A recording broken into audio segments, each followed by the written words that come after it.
Listen, if I tell the truth, then that's it, because it's the truth. You concocted a story about being attacked. They called me up. They called me. There's no which way you cut it. Jussie Smollett took advantage of the pain and anger of racism to promote his career. It is Friday, February 22nd. What a week it has been. This is Fox and Friends First, happening right now at 4 a.m. here on the East Coast. An empire of trouble. Jussie Smollett returns to the set of his hit show just hours after freed on bond. The new charges that he could be facing in that hate crime hoax is captivating the nation.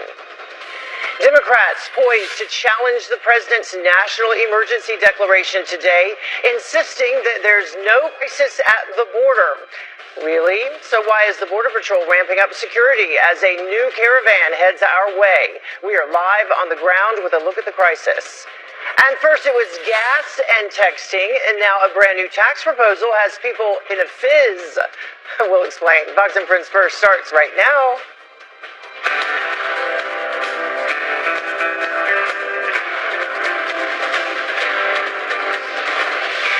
Jussie Smollett, though. He is already back to work on the set of Empire just hours after posting a $100,000 bond. He is facing felony charges for filing a false police report in an alleged hate crime hoax. Mike Tobin has more on why prosecutors believe that this was a big publicity stunt. Police in Chicago say actor Jussie Smollett staged his own hate crime because he was unhappy with his salary and wanted to promote his career. In less than 24 hours, the Empire TV star was charged with a felony for making a false police report, arrested, and appeared in court. The judge did not mince words with Smollett, calling him outrageous for conjuring up evil from the nation's history, referring to the noose tied around his neck during the fake attack. He's now free on $100,000 bond. Prosecutors say Smollett gave Abel and Ola Asundero a check for $3,500 to carry out the fake assault, plus another $100 for supplies like a rope and ski mask. They went over specifics like what to say. He wanted the brothers to catch his attention by calling him an Empire F, Empire N. And what to do. He wanted Ola to place a rope around his neck, pour gasoline on him, and yell, "This is MAGA country." The Osundero brothers told police Smollett wanted it all to happen in full view of a surveillance camera. Phone records reportedly show Smollett making a call to one of those brothers the night of the attack. It's all part of the state's case, which could end with Smollett in jail. Absolute justice would be an apology to this city that he smeared, admitting what he did, and then be man enough to offer what he should offer up in terms of all the resources that were put into this. Smollett has hired high-profile celebrity attorney Mark Garagos. He's due back in court March 14th. In Chicago, Mike Tobin, Fox News. And much more on that coming up. But in the meantime, new overnight, the father of that Alabama ISIS bride suing the Trump administration to bring her home. Hoda Muthana's family wants to affirm that she is an American citizen after Secretary of State Mike Pompeo said she was not. Muthana was born in New Jersey, but the government claims that her father was a diplomat at the time, which would bar her from American citizenship. She is begging to come back to the U.S. with her son after joining ISIS in Syria back in 2014. A Coast Guard lieutenant accused of plotting a mass domestic terror attack is staying behind bars. A judge ruling that Christopher Hassan will be held without bail for 2 weeks while the feds investigate his activities. Prosecutors say that Hassan is a significant threat to the community after investigators found a hit list of possible targets. That include Democrat leaders and journalists as well. The self-proclaimed white nationalist stockpiling 15 firearms with more than 1,000 rounds of ammo in his basement in Maryland. Well, happening today, a live look at Capitol Hill. That is where House Democrats will introduce a resolution to block President Trump's national emergency. Texas Congressman Joaquin Castro is leading the push and hoping to get a vote by next month. House Speaker Nancy Pelosi encouraging both sides of the aisle to back the resolution, but some Republicans say it's not likely. I have a funny feeling that they won't get all of the Democrats to vote for it. There'll be a lot who actually do want border security in this country, and you'll get virtually no Republicans. The Democratic leaders will introduce a similar solution in the Senate. We'll have more on that as well. The Democrats making that push as thousands of migrants flood our southern border. Right now, agents are ramping up security in El Paso, Texas, after a new Central American caravan unloads in Mexico. And that is where we find Griff Jenkins. He joins us now live at a migrant shelter. Good morning, Griff. Hey, Heather, good morning. Yeah, I want to see here at the Casa del Migrante in Ciudad Juarez, I want you to see something. Concertina wire protecting the area where about 600 or so migrants are inside. Well, that is the same thing that the Border Patrol in El Paso is using along with K-Rails to harden the border integrity, not just at the ports of entry in El Paso, but also all along the sector in the El Paso sector, which is the points in between parts that can be very porous as well. They're doing that to prepare because such of an influx of migrants, and part of the challenge is that the migrants are having to wait. One man that we met down in Honduras that made the trip, Jose, you see on his wrist a pink wristband that says the number 6,387. That is a long time to wait to be processed, so the migrants eventually just simply get tired of waiting and choose to cross illegally, even if that wasn't their first intention. Meanwhile, we're able to sit down with the mayor of Ciudad Juarez, Armando Cavado, and he says that the people here in Juarez are not happy about this flood of migrants. Listen. La gente no está contenta. Hubo algunos incidentes cuando los migrantes se apostaron en el puente con juarenses. La verdad es que está ocurriendo lo mismo de estas segundas caravanas que ingresaban a México y que ahora no son tan bienvenidos como la primer caravana, por ejemplo, en donde se les otorgaba solidariamente alimentos. Hoy los juarenses ven esto como un riesgo y bueno, pues no es el mismo ánimo. Hay que ser muy claros en cuanto a que no son tan bienvenidos como lo fueron en el pasado. Heather, I asked the mayor also pointedly, has he had any gang activity, any MS-13 agents? He said not yet, but out in Arizona, CBP officials in Tucson arresting Alonzo Alaman. He is a admitted MS-13 gang member with at least 10 previous illegal crossing arrests. It's just unbelievable. But here in Mexico, another topic people are talking about is the homicide rate, not just in Juarez, Heather, but in the entire country of Mexico. January was the deadliest month for homicides on record with 2,452 homicides. It's a tough start for the year for the people of Mexico. Here in Juarez, they're seeing a 6-year high so far in terms of a murder rate. Heather? Man, well, Griff, be careful out there. We really appreciate your coverage for us. Round-the-clock coverage he's doing. Thank you. Back at home, the Virginia House Speaker is accusing Democrats of refusing to investigate Justin Fairfax. Kirk Cox claims the party is refusing to support a bipartisan panel to look into the sexual assault allegations against the lieutenant governor.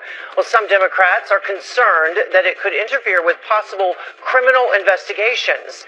Well, Fairfax denies the allegations against him. His accusers say, though, that they are willing to testify. The IRS analyst charged with leaking bank records of President Trump's former personal attorney. Federal prosecutors say that John Fry gave Michael Cohen's financial information to Michael Avenatti. You know that name. He's the attorney for Stormy Daniels. An agent from the Treasury Department caught Fry after finding that he repeatedly searched law enforcement databases for information related to Cohen. If convicted, he faces up to 5 years in prison and a $250,000 fine. Well, Deputy Attorney General Rod Rosenstein speaking out for the very first time since announcing his departure from the DOJ. Listen. My time in law enforcement is coming to an end. A lot later than I anticipated when I joined the government 3 decades ago. Rosenstein expected to step down after the Mueller probe wraps up, which could be, we heard, as early as next week. President Trump will nominate Deputy Transportation Secretary Jeffrey Rosen as the next Deputy Attorney General. Well, North Carolina will apparently hold a new election over concerns of fraud in a hotly contested House race. Republican candidate Mark Harris won his election in November by less than 1%, but a political operative allegedly manipulated some mail-in ballots in Harris's favor. And the State Board of Elections unanimously voting to hold a new election after Harris called for a revote himself. It is unclear when that election will be or whether Harris will run again. Well, this is pretty cool. An Israeli spacecraft is on its way to the moon to make history. 5, 4, 3, 2, 1, 0.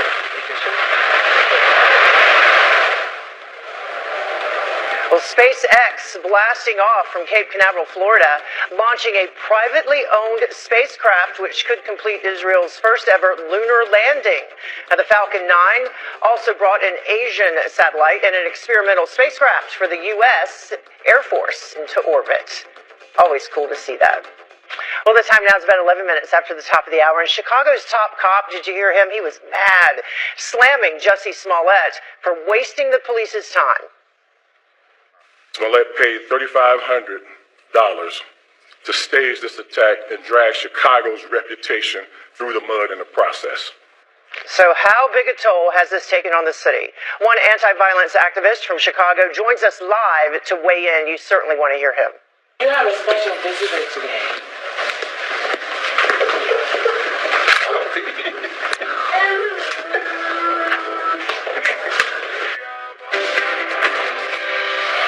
Empire actor Jussie Smollett took advantage of the pain and anger of racism to promote his career. Bogus police reports cause real harm. They do harm to every legitimate victim who's in need of support by police and investigators, as well as the citizens of this city. Chicago's top cop slamming Jussie Smollett for not only damaging race relations, but also potentially harming others by stealing police resources. So what toll has this case taken on the city? Joining me now from Chicago is anti-violence activist Tio Hardiman. Tio, thank you so much for joining us. We're certainly looking forward to talking to you this morning. Okay, it's an honor to be here with you, Heather. Yeah, I just want to get your overall response to what went down yesterday, the different news conferences. You just heard him speaking there. He was angry. He was not happy about what Jussie Smollett had done. Well, you have to understand, Superintendent Eddie Johnson, he's making a good point, but at the same time, CPD, Chicago Police Department leadership, they assigned 12 or more detectives to investigate the Jussie Smollett case, but at the same time, how many police officers or detectives were assigned to one-year-old baby Chase's case? This is a one-year-old that got shot in the head. You have Kiera Coles. She's been missing since October of 2018, and how many detectives were assigned to her case? Then we have a young guy, many years ago, Demetrius Griffin, burnt alive in a garbage can on the far west side of Chicago. What about these unsolved cases out here? Yeah. So that's what the superintendent should be talking about as well. And let's bring that up. Let's bring that up since you were just talking about the crime stats during the Smollett investigation. And, this shooting that you mentioned involving the one-year-old is just so terrible. In the first 13 days, in general, from January 29th to February 11th, that followed his report, Smollett's report, a total of 94 violent crimes were reported in the 18th district. So it took the resources away from real crimes. Yeah, Justice Smollett is dead wrong for staging his own attack, and his motive is narcissistic and selfish, because you got people out here working for minimum wage. They're not staging no attack because they're not making enough money. So he's dead wrong, and he should be in a position once everything is over with the court proceedings, he should be made to volunteer with real victims of hate crimes, real victims of gun violence here in Chicago, instead of exploiting the situation. That's very, very important for people to understand. That's a very good idea, and that's actually what I was going to get into next. What would bring justice in this case? Is it even possible with the damage that has been done? And what about a monetary settlement with the police department in terms of the resources that were used? Well, right now, as a community leader in Chicago, we plan to organize and bring more attention to the fact, and we would like to know the real numbers.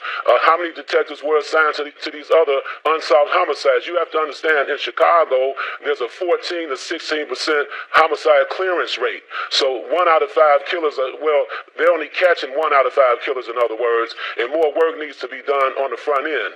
I listened to some of the guests earlier on your show here, and I want to say that, and I just want to make this clear. See, Black Death is a hustle in Chicago.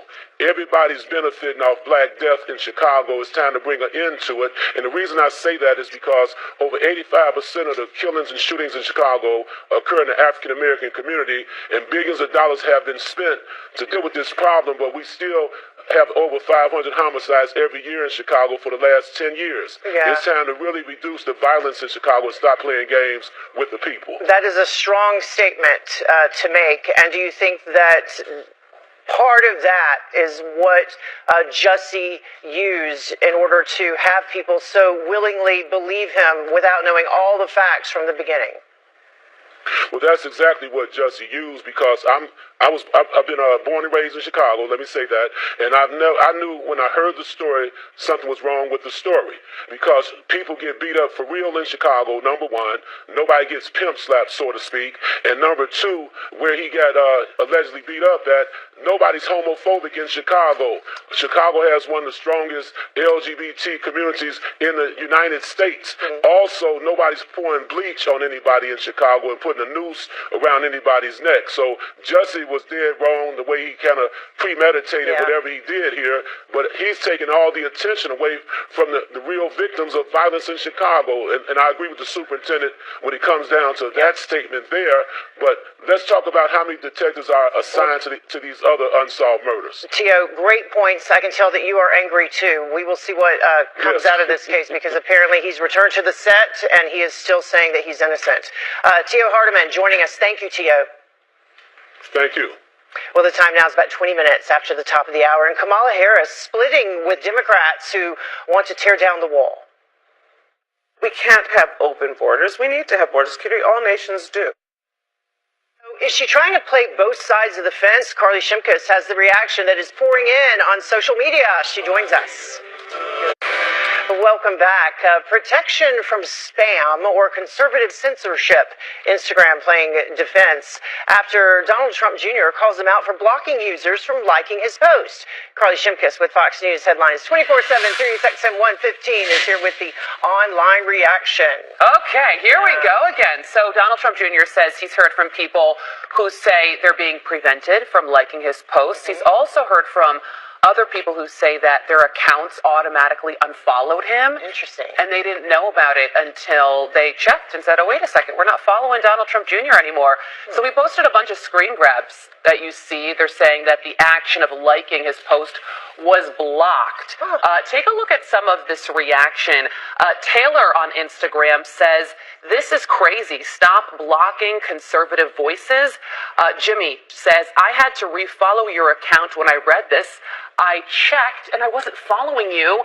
And then Sam on Instagram says, this is the very reason that we need to move to an alternative platform. Well, Instagram responded in a statement saying, the action blocked message is shown to people when we detect they may be taking part in spammy behavior. For example, liking multiple posts. This is a measure we have in place to prevent spam on Instagram and isn't specific to any one account.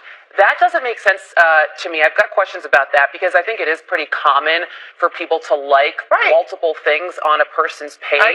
On one person's page or multiple people's pages. This never seen I've never heard of the spammy behavior explanation. And if you'll recall, earlier this week, Trump Jr. said that his post about Jussie Smollett was taken down and Instagram said it was a mistake. Yeah, I would be interested to hear from anyone who says that has happened to them on anyone else's page that was not, a conservative speaker or conservative leader.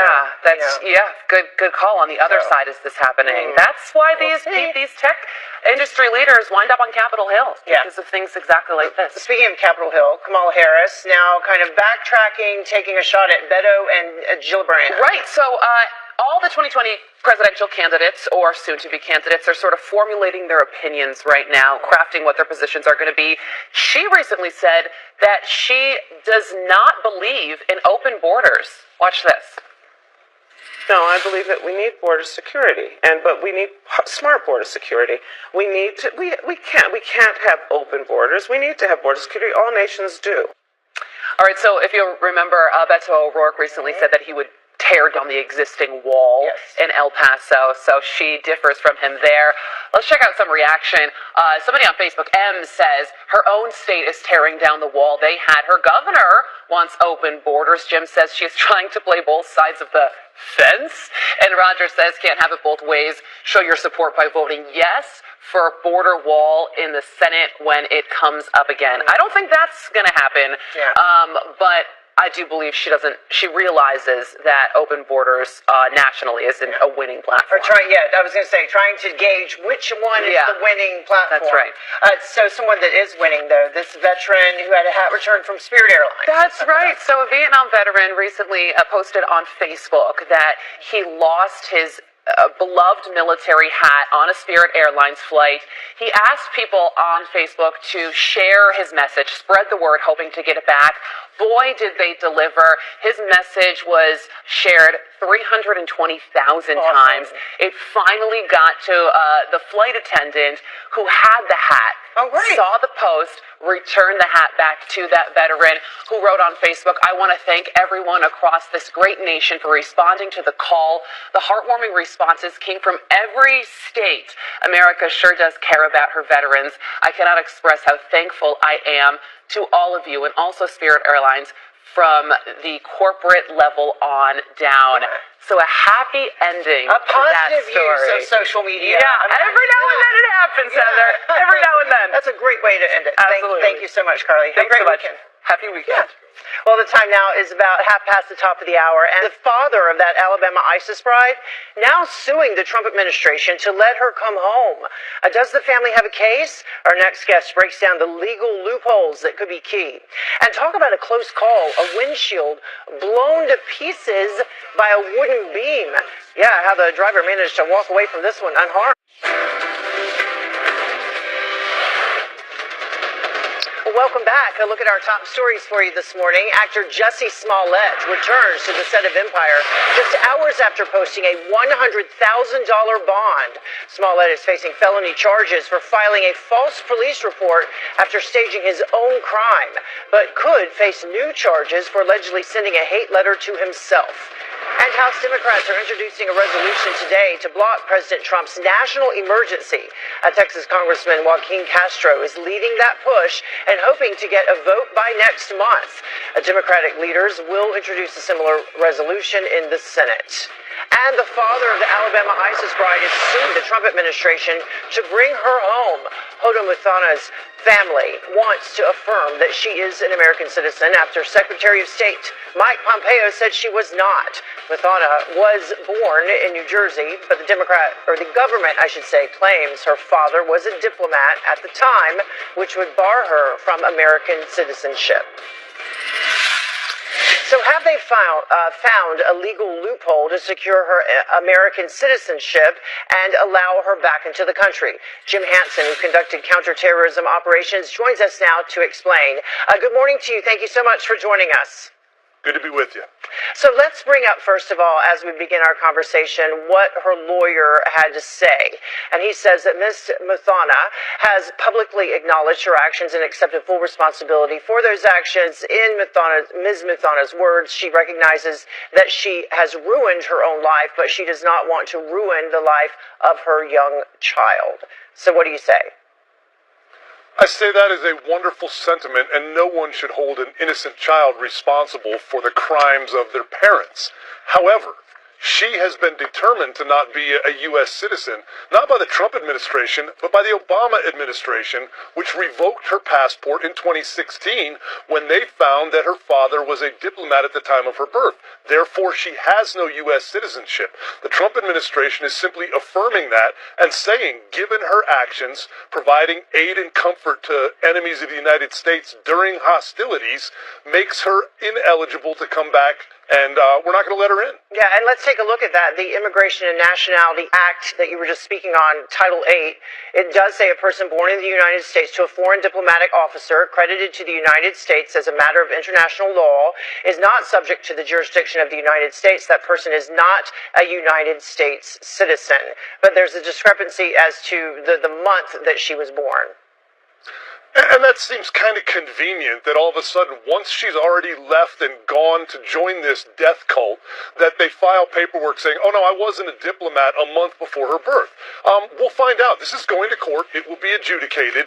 And I hope they find she was never a U.S. citizen. But if they do find that she was, then I think that the United States should file both treason and material aid and comfort charges against her.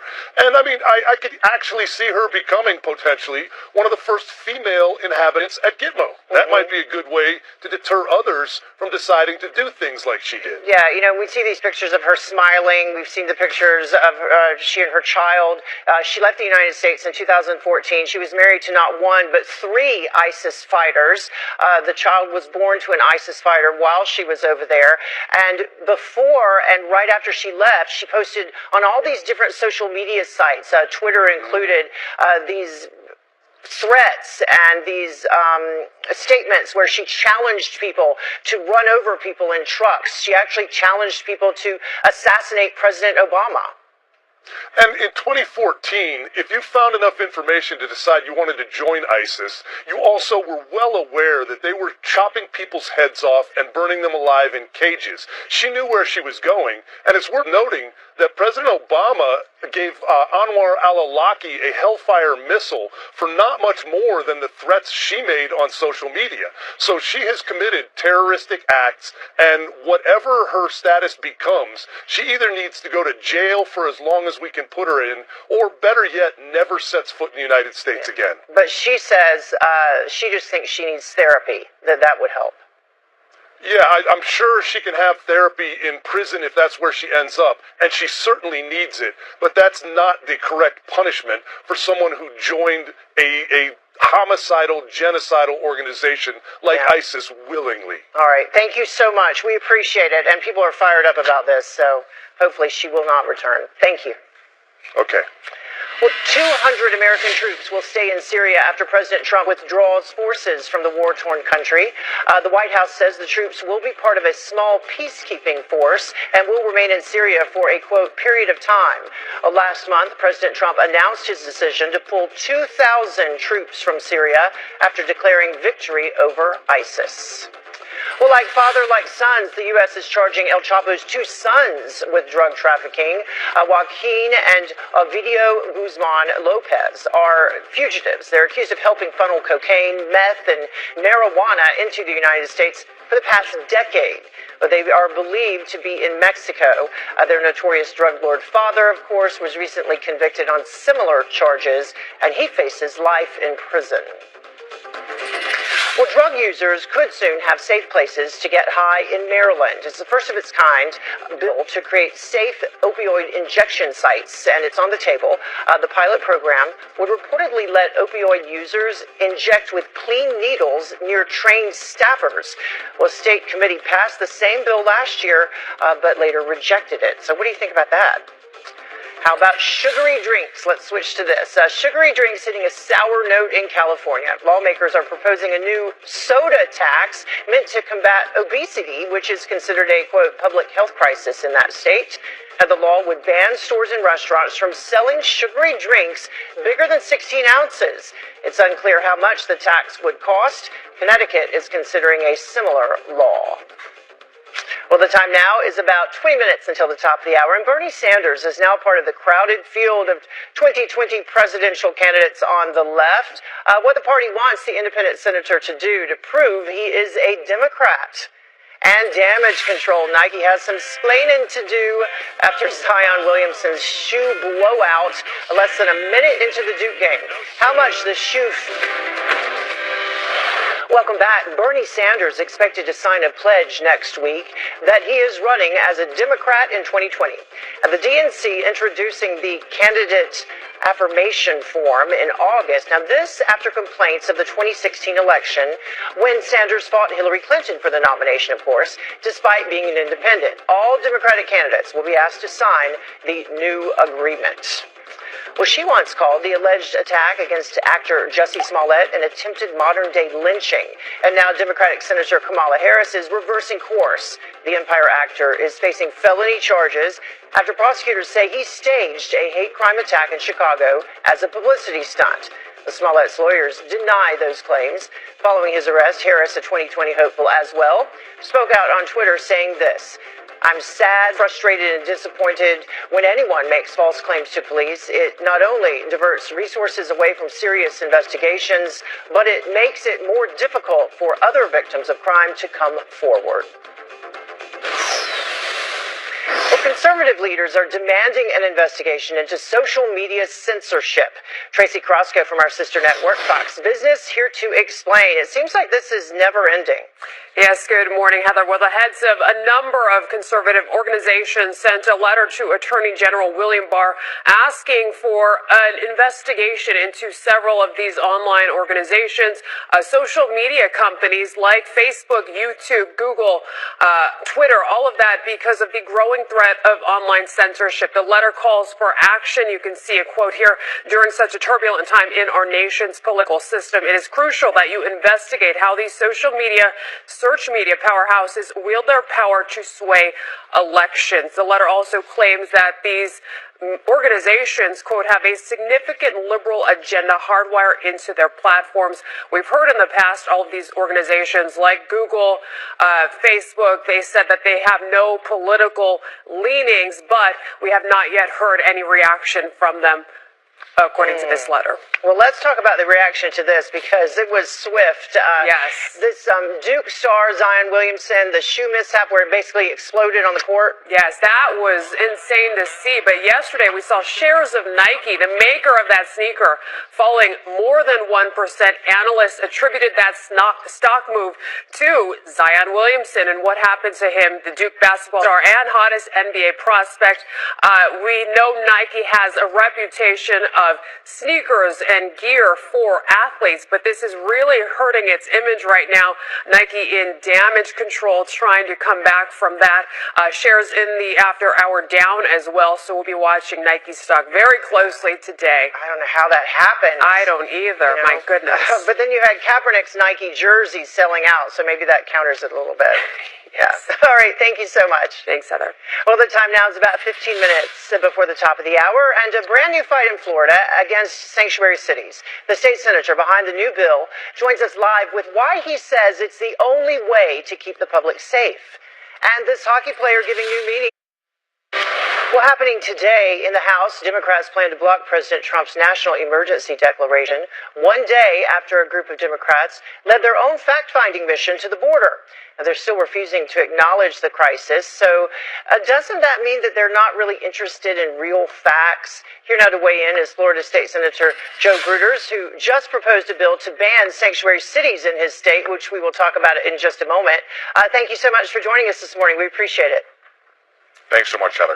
So what is your take on what's going on at the southern border there, Arizona, New Mexico, Texas, and what Democrats are doing in terms of trying to block the president's emergency order? Well, once again, you have the Democrats in Washington, D.C. playing games, and it's unfortunate, and what the president's doing is the right thing. You could be no surprise because this is what he said he was going to do when he was campaigning. And he's doing the right thing for the American people because we have a humanitarian crisis, we have a national security crisis, and building this wall and securing the border is the right thing. And you think that he made the right choice in terms of declaring a national emergency in order to get it done? No question that he's doing the right thing. You know, he expected Congress to negotiate a little bit better. They've been dragging their feet the last couple of years. Even when the government shut down, they basically said that they were going to negotiate a little bit more, and he did the best job he could. He had some victories with it, but at the end of the day, he's doing the right thing for the American people because, listen, we have MS-13 gang members coming in. We have 70,000 people died of drug overdoses in the United States last year. We have a free flow of drugs coming through the process. We have human traffickers coming over, and we have to do everything we can to make sure that we protect the American people. And President Trump is doing exactly what he said he was going to do, and he's doing the right thing to protect the people of the United States. It's all about public safety and common sense. And as a result of all of that, including, the violent gangs like MS-13 that you remember, the drug traffickers, and then the drug overdoses that have happened as a result, that's one of the reasons that Florida is taking this step toward banning sanctuary cities, requiring law enforcement to cooperate with federal authorities, which would seem like a given. Well, it goes back to common sense. My bill, what it does is it does two things. It makes sure that criminal illegal aliens are removed from the streets. And number two, it also prevents local elected officials from passing laws that prohibit cooperation with federal immigration authorities and laws. And we actually have that up on the screen now. As cities as well, they could face fines of up to $5,000 per day. Yeah, listen, this is another common sense bill. President Trump is well liked here in Florida. I think voters here in Florida appreciate. They're against illegal immigration. I think one of the reasons why President Trump did so well in 2016. And I think as the Florida GOP chairman, I will tell you that the president has full support for everything he's doing. And we have a great governor in Ron DeSantis and great leadership in the legislature. And I fully expect this bill to go the distance this year. You read my mind. That's what I was going to ask you, if you think that you'll get pushback or if you think that it will pass successfully. Over the past couple of years, I think 6 years in a row, this bill has been brought up. The last 3 years it's passed the House. This is the first year in the state Senate that has moved past the first committee. And I think, like I said, we have a governor in Ron DeSantis that has basically said that this is a priority. We have Speaker Jose Oliva. We have President Bill Galvano. They're all committed to doing the right thing. This is common sense, and it's about public safety in cooperation. We have a local sheriff, a guy named Tom Knight, who has been using the basic operating agreement and been cooperating. And this is not about any country. This law is not about immigration policies. Yeah. This is about making sure that we do the right thing. Tom Knight, our local sheriff, it is about a country. 500 deportations, 25 states. Yeah, it's about keeping people in this country safe and alive. State Senator Joe Bruters, thank you so much for joining us. Keep us updated on what happens. Thank you so much, Heather. Well, the time now is about 6 minutes until the top of the hour. A plot to torch a statue of General Robert E. Lee goes up in smoke when the vandals picked the wrong guy. You have a special visitor today.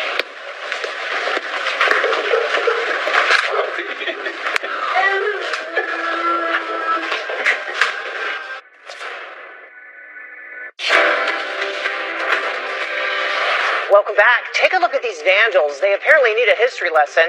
This statue of this World War II hero set on fire because of his last name. North Carolina police believe the criminals confused Major General William C. Lee for Confederate General Robert E. Lee. Several $100s worth of damage was done. A $1,000 reward offered for information leading to an arrest. Well, now it's time for the good, the bad, and the ugly. Up first, the good. A little boy gets called out of class, but it's for the best surprise ever. You have a special visitor today.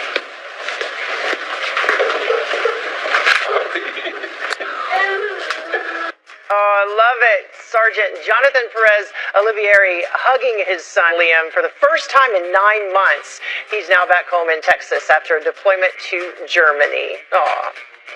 And now the bad, this wooden beam crashing through a windshield, missing a driver by inches. You can see it sticking out of the glass there. This happened in New York City. The beam likely falling from a subway platform. It fell on the passenger side, thankfully, so no one was injured. No one was sitting there. Well, finally, the ugly. This hockey player gets his head in the game literally.